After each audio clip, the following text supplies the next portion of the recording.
Kan udah saya bilang, itu yang saya mau. Sebagian rugi, sebagian untung. Kalau yang minjem kan untung. Bunganya pelan-pelan pasti bunga pinjaman turun. Kalau yang punya uang, ya agak rugi, depositnya turun. Tapi akibatnya ya kalau Anda punya uang lebih, bunganya turun kan, Anda nggak ragu untuk belanja kan. Kemarin bunganya misalnya tinggi 4, sekarang turun ke bawah itu. Wah, gue belanja nggak apa-apa deh. Gitu. Itu satu, demand akan tumbuh kan dari situ. Yang kedua yang meminjam, sama juga. Tadinya bunganya tinggi, malas pinjam, gue mesti return lebih tinggi. Tapi ketika bunganya turun, cost of capitalnya turun, jadi return dia lebih rendah dari sebelumnya. Dia nggak ragu untuk pinjam. Ini yang disebut dampak dari turunnya opportunity cost of money. Kira-kira itu. Bukan saya targetnya supaya ekonomi jalan. Perkara ada yang mungkin jangka pendek dia rugi. Yang punya uang tuh ya. Tapi kalau jangka panjangan sedikit aja, ekonomi kan muter. Orang itu kan punya perusahaan pasti. Order naik, income naik, ini naik. Jangka panjang sedikit, mereka pasti untung termasuk Hotman Paris. Nanti dia akan banyak order ke dia karena uang banyak, bisnis banyak, lebih banyak orderan dan berani bayar lebih tinggi lagi. Jadi Pak Hotman agak sabar aja dikit. Apalagi?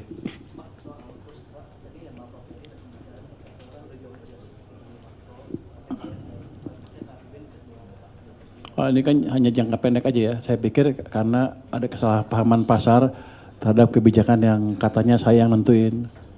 Rupanya saya jago tuh. Kalau saya nentuin pasti jadi. Nggak gitu. Jadi saya pikir sekarang mungkin klarifikasi bahwa itu bukan kebijakan kami. Dan mungkin juga tidak akan diputuskan seperti itu. Karena resiko akan dihitung betul. Jadi dengan Pak Ferry yang ngomong ya, Pak Ferry jalan kebijakan biasa seperti sesuai dengan wewenangnya, saya menjalankan kebijakan sesuai dengan wewenangnya. Ya, efek APBN, ya kalau sehari nggak ada. Tapi saya yakin akan balik ke level fundamentalnya. Apalagi nanti kalau kebijakan bunga tadi yang rendah, yang tadi uang saya masukin ke sistem tadi, mendorong sistem perekonomian. Jadi ini asing pasti masuk, bukan di capital market aja, bahkan di short term pasti pelan-pelan di FDI. Jadi gini, rahasia modal asing masuk ke sini bukan bunga yang tinggi, tapi prospek ekonomi seperti apa ke depan. Karena jangan Anda harap mereka mau masuk ke sini membangun ekonomi kita, nggak ada tuh. Mereka mau ke sini mau menikmati kue pertumbuhan ekonomi yang ada di sini. Mereka semua profit oriented. Jadi kalau mereka lihat prospek ekonominya bagus, kebijakan kita pas, yang saya yakin akan kelihatan dampaknya dalam sebulan 2 bulan dengan lebih signifikan, harusnya mereka akan lebih masuk ke sini. Tapi kan capital market kan lebih pintar, lebih cepat lihat ke depan. Begitu mereka ngelihat kebijakan kita, dia akan lihat, oh ini betul, dia akan invest duluan, dia nggak mau terlambat.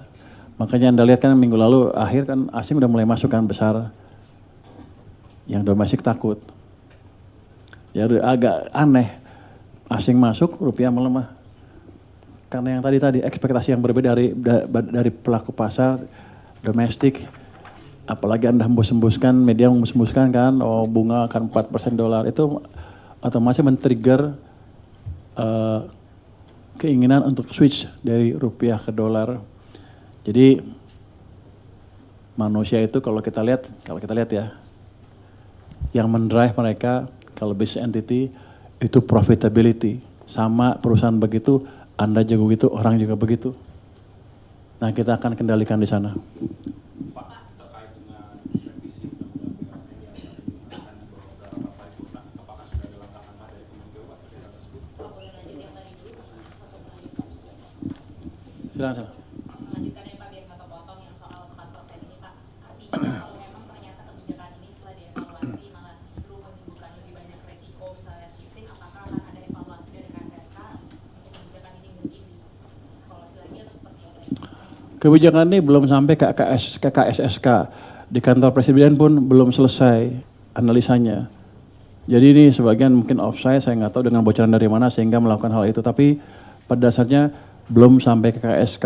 Kalau ada pun nanti kami akan diskusikan dengan BI dan OJK apa kira-kira dampaknya. dan kita hitung untung ruginya seperti apa. Jadi akan kita counter check di KSSK dengan berbagai pihak yang terlibat. Jadi saya kelihatannya gayanya selonongan kan, sembarangan kan. Enggak, kita hitung dengan benar. Jadi kobonya, pestonya banyak.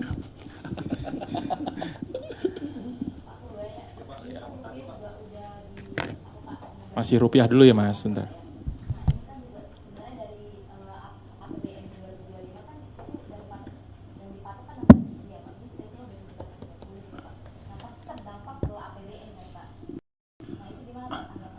Kalau sepanjang tahun depan seperti itu ya berdampak. Tapi saya yakin ketika mereka tahu bahwa kebijakan yang kita jalankan betul-betul bisa membalik arah pertumbuhan ekonomi, itu rupiah akan berbalik dengan cepat. Apalagi dengan presentasi pers, dengan konferensi pers yang sekarang yang menyatakan bahwa ada kebijakan dari Kementerian Keuangan yang 4%, saya pikir akan berkurang dengan cepat untuk tekanan ke rupiah. Di samping itu BI juga sesuai dengan wewenangnya menjaga nilai tukar dengan agresif, dengan sungguh-sungguh, dengan apa?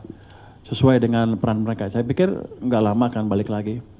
Pak, nanti bakal ada intervensi dari pemerintah kayak kebijakan kalau misalkan bank tetap tahan di 4% dan rupiah tetap melemah, itu bakal ada intervensi gitu? Nggak ada intervensi, itu suka-suka mereka. Tapi kalau mereka masih naruh angka seperti itu di koran tanpa alasan yang jelas, belum tentu dilaksanakan apa enggak, itu kan hanya menimbulkan sentimen negatif. Saya akan minta atau himbau mereka untuk mengkoreksi itu. Intervensi Anda maksudnya apa? Turunin lu? Enggak. Ya enggak. Cuman kalau nggak hati-hati awas aja. Enggak, mereka harus lebih hati-hati. Kalau menurut Pak, kira-kira akan bertahan sampai kapan Pak rupiah tinggi Pak? Rupiah melemah. Mungkin pertengahan minggu depan juga udah balik. Ini kan kita baru konferensi pers sekarang. Anda baru kebaca koran nanti sore, market udah tutup kan.